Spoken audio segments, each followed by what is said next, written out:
So really key important part whenever approaching the concept of the continent of Africa is that our kind of view in the map that you see on Google doesn't really reflect the different cultures, the different languages, the different, all the diversity that exists on the continent. And the population of the continent is somewhere in 1.2 to 1.4 billion people right now, about the population of China. It's expected to double, hitting close to 2 billion by 2050. So that's in the next 27 years. The average age on the continent is 18 years old. Compared to Canada, that's 41 years old. It's an extremely young and growing place. The birth per country in some is like 7, 8, 9 children per woman.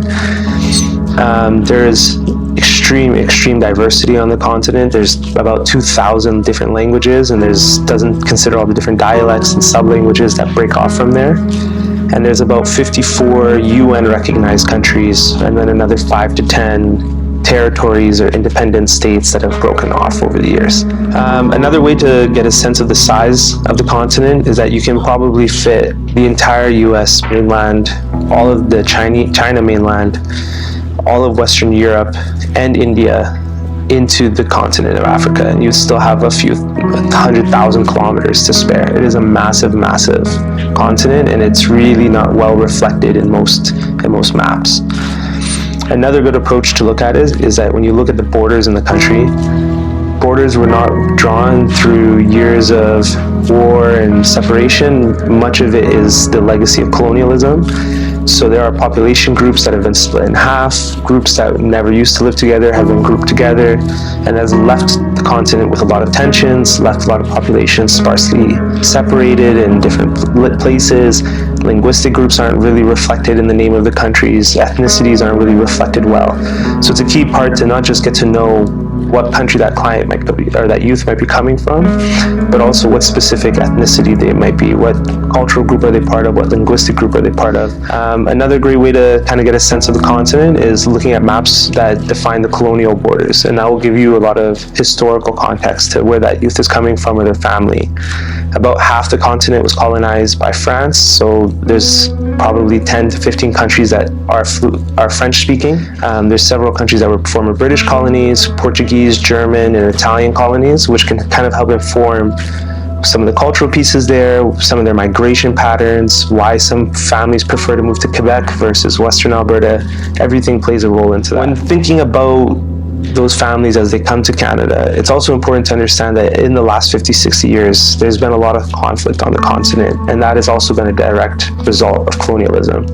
As these Western countries left and these new borders that weren't really drawn with the best interests of the people living there, it also often led to conflict. For the purpose of this presentation, I'm going to use Ethiopia as an example. Ethiopia used to be much larger than it is today. It used to incorporate Eritrea and parts of Somalia into its borders. But once the Italians left and the British also left Somalia, it left a lot of tension where there's a multitude of different ethnic groups that were all grouped into one.